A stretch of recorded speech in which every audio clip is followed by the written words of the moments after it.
9:45 de la mañana, ya estamos de regreso con más de En Conexión Radio y el tema de hoy es los ascensos en la Fuerza Armada Nacional Bolivariana de Venezuela. Leo el siguiente artículo escrito por la periodista venezolana Sebastiana Barraez. 3 de los comandantes generales recién nombrados en Venezuela ocuparon los últimos lugares de la promoción. El que bate récord de ser el peor en orden de mérito es el nuevo jefe de la milicia Javier José Marcano Tábata, quien ocupó el puesto 207. Pero lo que llama la atención, más allá de ser una promoción, según la reseña de Sebastiana Barraez, mediocre, es que Vladimir Padrino López sigue como ministro de la Defensa inamovible. Bienvenida, Sebastiana, ¿cómo está? Hola, ¿cómo están ustedes? Y por supuesto la audiencia. Un abrazo. Gracias. Gracias por acompañarnos. ¿Qué dicen de Nicolás Maduro, de su poder en este momento en Venezuela, estos cambios militares? Bueno, lo primero es que Nicolás Maduro no ha logrado definitivamente controlar la institución castrense con la seguridad que pregonan de que tienen una fuerza armada profundamente chavista. Creo que sencillamente él lo que ha demostrado es un poco más de seguridad al hacer los cambios, pero no en la Fuerza Armada, digamos, en la confianza que debería tener en la institución como tal. Ahora bien, ¿por qué sigue Vladimir Padrino López? ¿Qué sabe Vladimir Padrino López o qué poder tiene para que Maduro lo mantenga allí? A ver, yo soy de las que creo que el general en jefe Vladimir Padrino López no es que sepa algo en particular, es que sencillamente es el gran cohesionador de una institución armada que ha sufrido profunda crisis, que está atravesando por problemas muy graves de miles de deserciones, por una parte, por la otra, un apresto operacional sumamente cuestionable, fragilidad en lo que a los soportes de la Fuerza Armada se refiere. Me refiero, por ejemplo, a la disciplina, a la subordinación, que son claves para esta institución, pues eso no se está cumpliendo. Ahora, Sebastiana, también quisiera revisar los que salieron de la Fuerza Armada Nacional de Venezuela, nombres destacados como, por ejemplo, Manuel Barroso, quien había sido jefe de Cadivi y ha ocupado diferentes escenarios, no solo en el ámbito militar, sino también económico. ¿Por qué salen muchos de ellos? Bueno, porque pasan a retiro, se cumplen los 33 años de vida activa en la institución y a diferencia de lo que en otras oportunidades ha ocurrido, en este caso, pues sencillamente Nicolás Maduro decide pasarlos a retiro cumpliendo con la ley, sencillamente cumpliendo con la ley. Lo que no ha ocurrido, por ejemplo, en el caso del general Padrino, que tiene 9 años ya de ministro de la Defensa y debió haber salido hace 9 años porque él pertenece a la última promoción de 30 años en la institución. A partir de ahí, las promociones en vida activa se consideran desde los años 33 cumplidos. Ahora bien, pero no podía ponerlo en otro puesto de acción, toda vez que también se acostumbra a que esos personajes que pueden tener cierto poder luego vayan a otros ministerios. Es que en el caso de la Fuerza Armada no, es más difícil hacerlo, Ujú. porque no es fácil conseguir un sustituto que pueda, digamos, ocupar este cargo no solamente desde el punto de vista militar, sino desde el punto de vista de cierta ascendencia y cierto liderazgo en la institución. En el caso del general Padrino, pues él tiene la habilidad, digamos así, de poder mantener cohesionada la institución, algunos elementos pegados con, como decimos en el argot popular, pegados con saliva, o sea, pues, muy frágil, pero ha mantenido la institución a pesar de que ese era quizás el flanco más débil que tenía Nicolás Maduro cuando asumió el poder. Que por cierto, Sebastián, hablábamos al comienzo de Vladimir Padrino y lo calificabas como un cohesionador entre miles. ¿Y qué pasa también con Iván Hernández Dala, que también se mantiene? A ver, es que en la figura de Iván Hernández Dala, él es mayor general, tiene unas, características distintas. El general Iván Hernández Salas no ha sido realmente un líder dentro de la institución castrense, a diferencia de Padrino, que más que bien pues ha cumplido con una carrera militar que en ascenso, cumplimiento en esos elementos necesarios dentro de la institución castrense, él sí los cumplió. Hernández Salas no es así. Hernández Salas ha sido jefe de la Dirección de Inteligencia Militar y jefe de la Guardia de Honor Presidencial. Es un poco, digamos, salvando las distancias, un poco el Pollo Carvajal de la revolución. Y es el hombre de confianza, sin duda, de Nicolás Maduro, porque en caso contrario, Maduro no lo tuviese en los dos cargos donde lo mantienen. Y se puede decir hombre de confianza cuando incluso en su libro este señor Manuel Christopher Figuera dice que esto fue uno de los colaboradores del 30 de abril de 2019, ese alzamiento breve que vimos en el distribuidor La Carlota acá en Venezuela. Yo creo que el general de división Christopher Figuera ha venido especulando cada vez más en relación con lo que sucedió el 30 de 30 abril. de abril. Y sencillamente porque él fue una figura clave de lo que ocurrió ese día, que entre otras cosas solamente contribuyó a que fuese liberado Leopoldo López y que además fuesen sacrificados una cantidad de militares, muchos de los cuales tuvieron que huir, están en asilo, otros se mantienen detenidos dentro del país. Es decir, Entonces, lo que hubo fue una limpieza militar. a ver, yo creo que fue un grave error, sencillamente, lo que ocurrió en ese momento y que el gran artífice de todo lo que se armó alrededor de esto es lo que yo he podido concluir hablando con los diferentes actores de este 30 de abril. Es que el general Christopher Figuera eh, es la única persona que dice y sostiene que en esa conspiración estaban involucrados el general Padrino, el general Hernández Dala, eh, Sopo 200. La verdad es que lo que sí estuvieron involucrados fue un grupo de comandantes, tenientes coroneles de la Guardia Nacional, varios oficiales de rangos medios y bajos, y un número importante de comandos del SEBIN, a quienes el general Christopher Figuera pues sencillamente dejó abandonados allí en el distribuidor Altamira porque nunca se presentó. Él nunca llegó al sitio donde ocurrieron los hechos, a pesar de que él ahora ha cambiado la historia y dice que sí, que estuvo allí, pero es totalmente falso. Eso es fácil de comprobar incluso por las fotografías y los videos que se tomaron ese 30 de abril allí en Altamira. Sebastiana Barraez es nuestra invitada, es periodista, se especializa en la fuente militar. Por cierto, Sebastiana, que estamos en este momento también en la campaña política opositora. ¿Siente usted que alguno de los candidatos le está mandando un mensaje a la Fuerza Armada Nacional o sigue siendo quizás impenetrable ese discurso opositor frente a lo que puede haber en cuarteles y en mandos? A ver, yo creo que la persona que más ha tratado de acercarse a la Fuerza Armada ha sido María Corina Machado. Eh, mm, Creo que no exactamente de manera muy apropiada, pero lo ha intentado hacer. El problema es que los militares tienen una manera de pensar, de actuar los han preparado para que su manera de ver y concebir el país y su rol pues sea totalmente distinta a la que empezamos los civiles. Creo que a veces el mensaje equivocado es que se pretende enviar discursos hacia los militares como si se estuviese dirigiendo hacia civiles.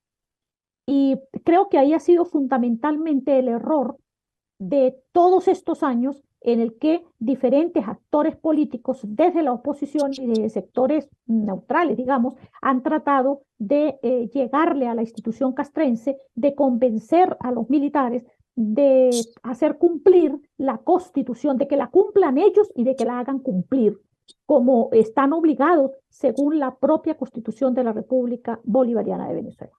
Pero me llama justamente la atención que digas que es la candidata María Corina Machado la que ha intentado quizás tener más ese discurso hacia los militares, sobre todo porque en un periodo fue ella una de las principales críticas de cómo actúa la Fuerza Armada Nacional. ¿Sientes que, por ejemplo, esto que ha ocurrido en algunas carreteras venezolanas, donde a pesar de que le impiden ellos mismos el tránsito, ella logra hablar con algunos de ellos, pueda hacer que este discurso resuene? A ver, lo que pasa es que más allá de lo que pueda ocurrir en las alcabalas o en los puntos de control, con quienes están ahí en esos momentos, digamos, Ujú. muchos de ellos son tropa profesional, pero son tropa, es distinto a el discurso que de manera general o de manera masiva pudiera calar dentro de la institución armada, donde hay desde oficiales superiores, me refiero a generales, almirantes, mayores generales, y pare de contar, hacia abajo toda la estructura piramidal de la institución armada, pues el discurso es distinto, porque, a ver, yo creo que María Corina lo ha intentado hace años. Algunas experiencias han sido positivas, otras equivocadas, pero creo que en ese aspecto ha sido la que más ha intentado llegar a la Fuerza Armada. Ojo, eso no significa que sea la persona que dentro de la institución castrense aprecien, por lo menos en su discurso. Yo creo que hay eh, personajes a lo largo de la historia más reciente de Venezuela que han intentado calar en la Fuerza Armada porque consideran que sin duda alguna esta institución es clave a la hora de decidir que se respeten, por ejemplo, los resultados electorales. Que por cierto, quiero decir que sí, yo soy de las que creo que la Fuerza Armada va a hacer cumplir los resultados electorales. A eso quería ir. Más allá de hacer cumplir los resultados electorales, es lo que intenta el gobierno hacer en este momento con entorpecer la participación de los candidatos opositores y de llegar a la primaria. ¿Eso para los militares es un tema ajeno o también están pendientes de ese ámbito, más allá de sea quien sea el candidato opositor y si llega a ganar en el 2024, hacer respetar eso? ¿Cómo están viendo este pequeño espacio en el que la oposición intenta recomponerse? Eh, Mira, la Fuerza Armada o los militares dentro de la institución castrense, por lo menos la gran mayoría de los oficiales, no solamente que es que están interesados de lo que suceda en este mundo político electoral, sino que es que además lo ven de manera muy puntual, lo ven de manera muy interesante. Tanto es así que la Fuerza Armada o el generalato ha intentado influenciar en los periodos electorales.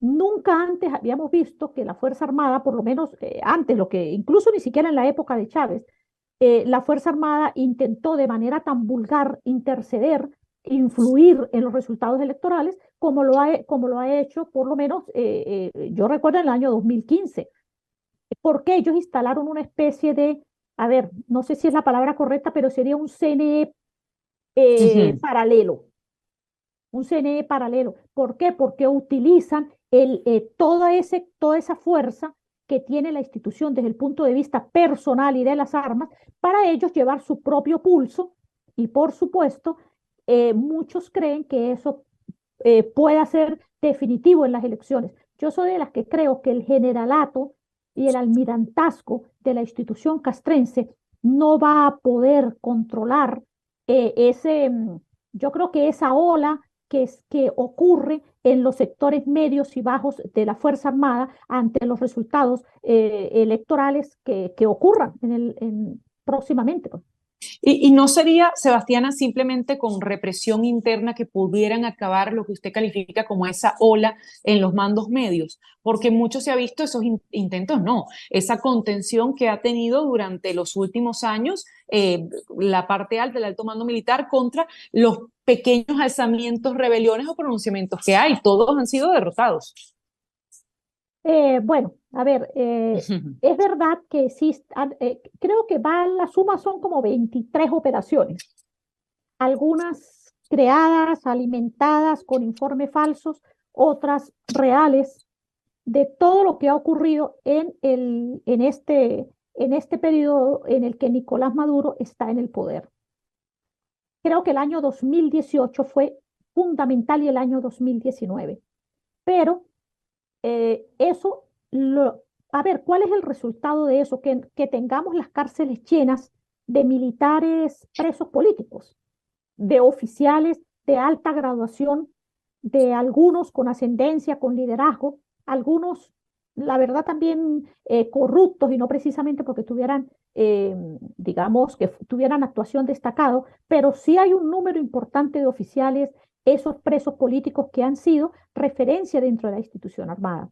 Ahora, uno lo que se pregunta es, em, realmente lo que ocurre a niveles medios y bajos de la Fuerza Armada puede ser detenida por generales o por el generalato y el almirantazgo, que es que goza de ciertos privilegios, mientras que en los niveles medios y bajos no es así. Que le permitan a un oficial robar, atracar, llevarse oro de las minas, no acudir a los cuarteles y demás. De verdad, este alto mando militar cree que puede controlar esa avalancha que hay interna dentro de la institución, porque lo que vive la institución castrense en los medios no privilegiados, que es la mayoría, es lo mismo que ocurre en el mundo civil. Sebastiana, vamos a hacer un corte para escuchar publicidad y música, pero al regreso venimos con las conclusiones en esta conversación con la etiqueta Revolución Militar.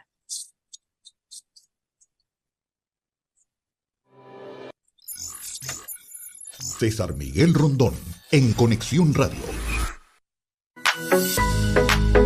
Continuamos en breve con César Miguel Rondón, en Conexión Radio, por Éxitos 107.1 FM.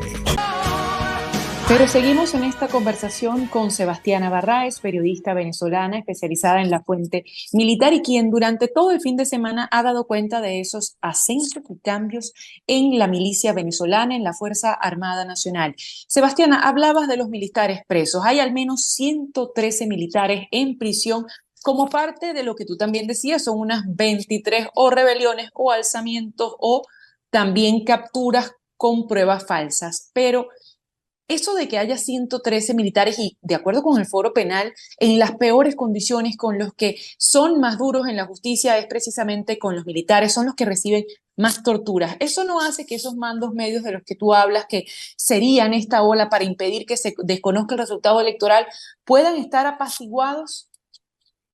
Ah, sin duda, sin duda. Yo creo que esa es precisamente la estrategia que se busca en este caso, que sean ellos quienes, digamos, sientan temor, miedo de tener que manifestar algún tipo de descontento o de protesta por lo que ocurre en la Fuerza Armada.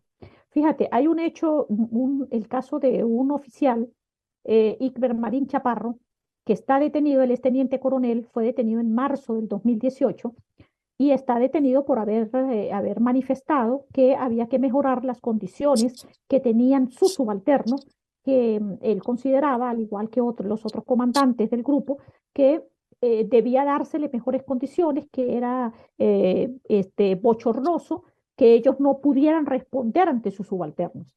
Bueno, Iber Marín ha permanecido en la DGCIN anteriormente, hasta hace poco, permaneció en los sótanos, en lo que se llama la Casa de los Sueños, aunque, digamos, sus torturas han sido más psicológicas que físicas. Afortunadamente, pues ahora hace poco fue trasladado después de la huelga de hambre hacia un sitio, digamos, mejor, entre comillas, de la DGCIN, pero la verdad es que este oficial, que es primero de su promoción, que ha sido muy destacado, que además es un líder, pues la razón por la que esté preso es eso. Y lo saben dentro de la Fuerza Armada, lo saben sus subalternos, lo saben sus compañeros, que la razón por la que está preso es por eso. Él no participó en ninguna rebelión. No hay evidencia de que existiera realmente ningún acto de rebelión o de instigación a la rebelión, más allá de exigir condiciones para los soldados, para los subalternos. Y es justamente el que un hombre no haya participado en una rebelión, sino que simplemente se haya quejado por las malas condiciones de sus subalternos, de todo quien le rodea. ¿Qué mensaje envía puertas adentro, Sebastiana? Bueno, que sin duda son brutales. Es brutal la reacción contra aquel oficial que sencillamente se pronuncie, que reclame, que exija. Bueno, la conclusión de eso, o mejor dicho, el resultado de eso es esa Fuerza Armada de hoy con miles de desertores, tanto en el Ejército como en la Guardia Nacional, miles. O sea, yo creo que nosotros somos la Fuerza Armada más atípica quizás de Latinoamérica. En ese aspecto, una Fuerza Armada bananera, la verdad, porque uno lo que puede es asumir cómo es posible que en una institución existan miles de desertores porque sencillamente no soportan las condiciones que se están viviendo dentro de la institución armada. Y esa deserción de la que hablas, ¿se mantiene este año 2023? ¿Ha bajado, ha aumentado? No, eso se mantiene. En la Fuerza Armada hay sitios donde los propios guardias o soldados le dicen a uno que no hay personal. Anteriormente, pequeñas instalaciones militares, por ejemplo, en la frontera, que tenían 30, 40 funcionarios de tropa, pues resulta que eso a veces hay 3, 4, 5. Es decir, la suma es abismal, por eso es que tenemos miles de deserciones. ¿Qué ha, qué ha hecho la Fuerza Armada ante eso, que es perverso? Pues han flexibilizado los requisitos de ingreso. Y por eso es que ahora hemos visto en los últimos años una cantidad de militares que han cometido asesinatos dentro de las propias instalaciones, que cometen secuestros, que la extorsión es casi popular dentro de la Fuerza Armada, que están metidos en el narcotráfico, que participan activamente en el narcotráfico, no solamente porque tienen superiores que también participan en el narcotráfico, sino porque las condiciones económicas pues hacen un caldo de cultivo favorable para que lamentablemente los militares opten por una perversa acción como es participar con los cárteles del narcotráfico, sobre todo con los colombianos y los mexicanos. Y ahora que dices eso, Sebastiana, Iván Márquez dice el equipo de defensa colombiano está muerto. ¿Qué dicen tus fuentes? ¿Murió Iván Márquez en Venezuela? Mira, yo creo que la FARC ha sido demasiado astuta durante muchos años para tratar de lanzar versiones que pueden ser muchas veces falsas. Es decir, por ejemplo, cuando murió Marulanda, pasó mucho tiempo para que la FARC reconociera que Marulanda estaba muerto.